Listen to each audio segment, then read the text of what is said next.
గేడి పెట్టిస్తున్నాము. టెంపరవరీగానే ఉంటుంది గేడి కూడా. టెంపరవరీగానే అంటే బాగుంటుంది టైట్గా. చూడండి గేట్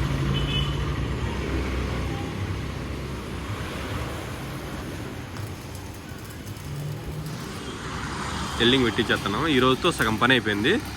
ఎవరికన్నా మీరు గేటు షెడ్ వేసుకోవాలనుకుంటే కానీ ఆంధ్ర కానీ తెలంగాణ నాకు చెప్పండి. రెంట్కి కావాలంటే రెంట్కి ఇస్తాము.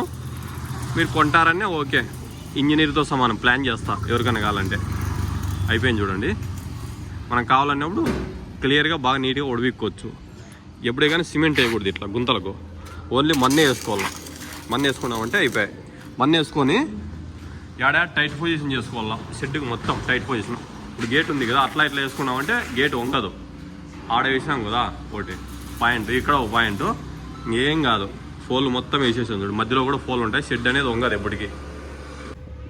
ఈరోజు గేట్ పెట్టాము.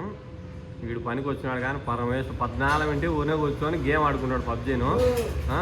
ఈయన మళ్ళీ టిఫాను భోజనాలు, ఈయన చరిత్ర చూస్తే చాలా చరిత్ర. చెల్లింగ్ పెడతాను చూడండి. గేట్ పని అయిపోయింది చూడండి. ఇది టెంపరవరీ గేట్ పెట్టినాం. టెంపరవరీ గేట్ అంటే చాలా మందికి తెలదు. గేటు బయట ఎంత అంటే అంత డబ్బులు పెట్టి అనవసరంగా డబ్బులు పోగొట్టుకుంటుంటారు. టెంపరవరీ గేట్ అంటే అట్లా నట్లు బిగించి స్క్రూ సిస్టమ్ మనకు కావాలనుకున్నాడు మనం ఏడాడ క్లియర్గా ఒడవిక్కోవచ్చు. షెడ్ కూడా టెంపరవరీగానే వస్తుంది మనదంతా. గేటు జెడ్ చూడండి. మనం ఎప్పుడెప్పుడు స్క్రూ సిస్టమ్తో పీకేసుకోవచ్చు అంతా యాడిగాడ.